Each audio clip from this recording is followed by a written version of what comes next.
যেখানে যাচ্ছি গণজোয়ার সৃষ্টি হচ্ছে। আমরা ভোটারদের কাছে যাচ্ছি, এলাকার জনগণের কাছে যাচ্ছি, ব্যাপক সাড়া পাচ্ছি আলহামদুলিল্লাহ। যেখানে যাচ্ছি গণজোয়ার সৃষ্টি হচ্ছে। মানুষ আমাকে ভালো জানেন, সে বিশ্বাস আমার সবার প্রতি আছে, যার জন্য যেখানে যাচ্ছি দলমত নির্বিশেষে, ধর্ম বর্ণ নির্বিশেষে সবাই আমাকে সহযোগিতা করতেছে। আমি স্বতন্ত্র প্রার্থী মানেই আমি সব দলের প্রার্থী, সর্বদলীয় প্রার্থী, জনগণের প্রার্থী, এলাকাবাসীর প্রার্থী। ইনশাল্লাহ আমার মার্কা হরিণ মার্কা, এবং এই এলাকার জনগণ যদি নিরপেক্ষভাবে ভোট হয়, যদি সরকার এবং প্রশাসন নিরপেক্ষভাবে ভোটের ব্যবস্থা করতে পারে।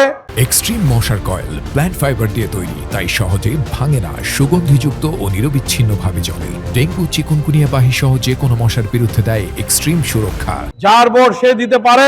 ইনশাল্লাহ আগামী 12ই ফেব্রুয়ারি নির্বাচনে স্বতন্ত্র প্রার্থী হিসাবে, জনগণের প্রার্থী হিসাবে হরিণ মার্কায় সবাই আমাকে ভোট দেবেন। লেভেল প্লেইং ফিল্ড নিয়ে সমস্যা তো আছেই, তবে আমি আশা করি যে প্রশাসন যদি নিরপেক্ষ হয় তাহলে সেটা সম্ভব।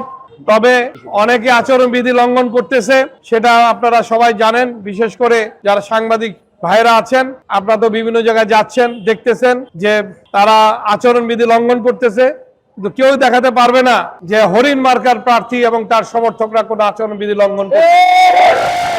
আমরা আইনের প্রতি শ্রদ্ধাশীল, নিয়ম নীতির প্রতি শ্রদ্ধাশীল, যার জন্য আমরা নিয়ম মেনেই, আচরণবিধি মেনেই আমরা চলছি। আমি প্রশাসনকে বলতে চাই যে আপনারা নিরপেক্ষ থাকেন, সবার জন্য সমান সুযোগ করে দেন।